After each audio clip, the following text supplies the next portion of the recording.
Hey guys, welcome back to the Black Excellence Show, where we'll be continuing with our presentation on diabetes.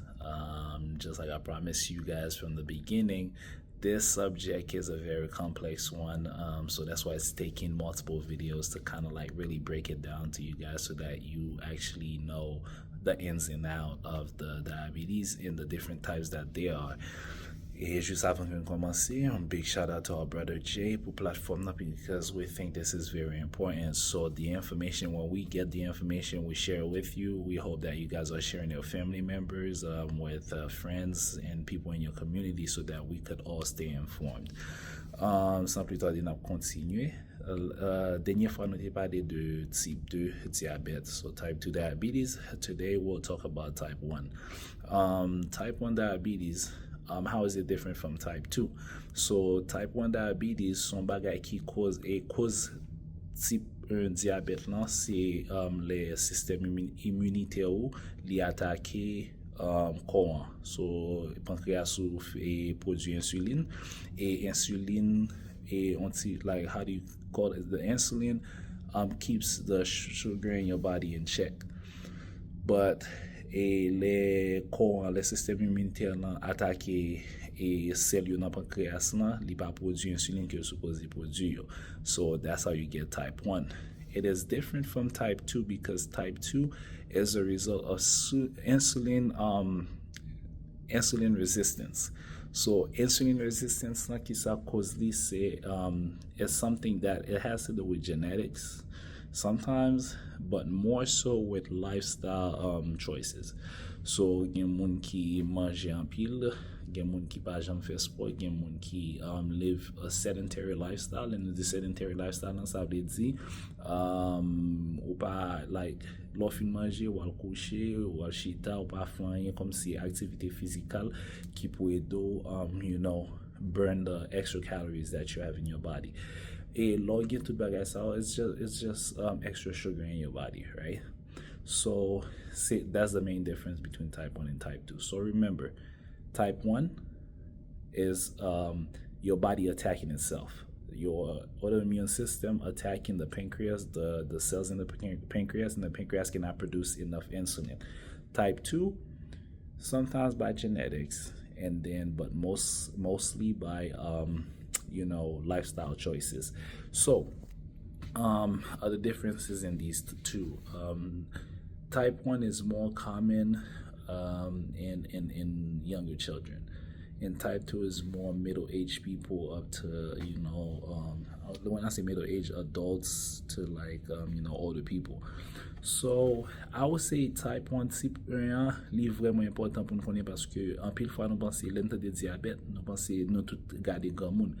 So this is often overlooked, especially in our community, parce que les petits moun yo gen quelques symptômes qui ont développé, nous penser nous attribuer toutes l'autre sorte de maladies avec but nous pas mener au cas docteur pour te properly diagnose you, right? Because kids are at high risk, especially when the diabetic kids, they are at high risk when they are diabetic. Parce que l'insuline pas produit dans corps yo, li ka tuer yo. All right? So yon l'autre raison qui fait high risk is because en tant qu'un adulte ou même connaît le ressenti si ou al kay docteur le fini docteur explique the symptoms pour garder yo. So we talk about thirst, when you're sweating excessively, dry mouth and all that stuff, feeling dizzy. So ou konen ou même sous diabète, ou konen pour checker sur ou konen que like what might be the cause. But young kids, they might not know what is causing them to feel that way. So imagine un petit moun 2 ans, 3 ans, est-ce qu'on a pas la responsabilité peut-être li pour insuline. Même un petit moun 6 ans, 7 ans, 8 ans, like up to like 13, 14, you can't really trust them with their health, right? So it's a fait important pour même en tant qu'adulte pour connaître différents types yo and what caused them. Parce que gen pile fois tout, we leave the kids undiagnosed. that goes with for almost everybody, especially from the Caribbean countries. Parce que en pile fois nous pense yon ti Tylenol la fixe n'importe bagay, si ti moun appear drowsy, nous pense que c'est like it's the flu, ou bien si on dit qu'on fait mal, by Tylenol.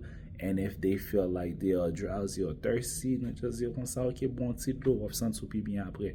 But a lot of times too, the kids have other problems, so it's very important to take them to their primary doctors to follow them and then properly diagnose them when there is an issue.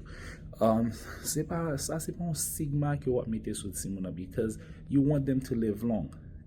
Diagnosis de diabète, it's not just like I said about type 2 diabetes. It's not a death penalty, right? It's actually very good. If they have it, it's good for them to know that they have it and how to manage it, because it helps them live longer, a long and healthy life, right?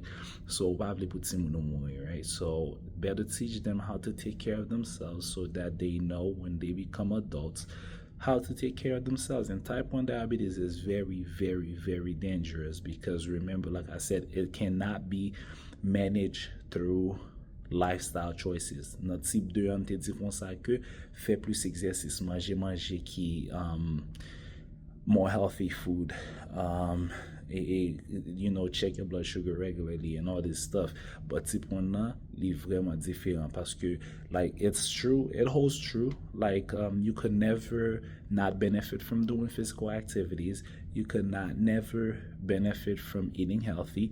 But c'est pas ça qui manage blood sugar. Blood sugar, ça même sous work like even when you work out, even when you eat healthy, you still need to take insulin to manage it because the pancreas is not producing the insulin that it's supposed to produce. So you have to get the insulin from somewhere else. So on si j'en montre nous tout, like it's a delicate subject.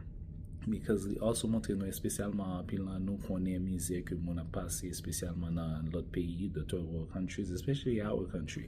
So imagine nou tout bagay sa yo, on ti moun ki fet depi nan naissance li gen type 1 diabetes le fini. So ti moun sa pour toute la ville la besoin insuline. So imagine now a kid is born in a country that they do not have the possibility, like their parents don't have the means to afford this thing. So that is when it becomes a death penalty almost, because it's kind of like if they don't get it, they die. So it is a very sensitive topic. It's a very important topic. It's very serious stuff. So the main thing I could tell you is that régulièrement. I know they say for adults, for us, we go once a year, but check with your kids' doctors, the pediatricians, and ask them how often should you bring, because on Simon Kikali Shakadne, because it's a healthy kids, and then another one might have a certain problems that requires more regular checkups. So, sonje mwen di nou sa tou, mponen di kon sa ke type 1 se plus nan ti moun, et puis type 2 se plus nan moun ki gen advanced age. So, that doesn't mean that only people that have type 1 are kids, because imagine these kids, they grow up too.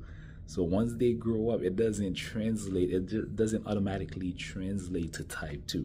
No, they still have type 1 diabetes. So that's what they have. They are adults with type 1 diabetes as well.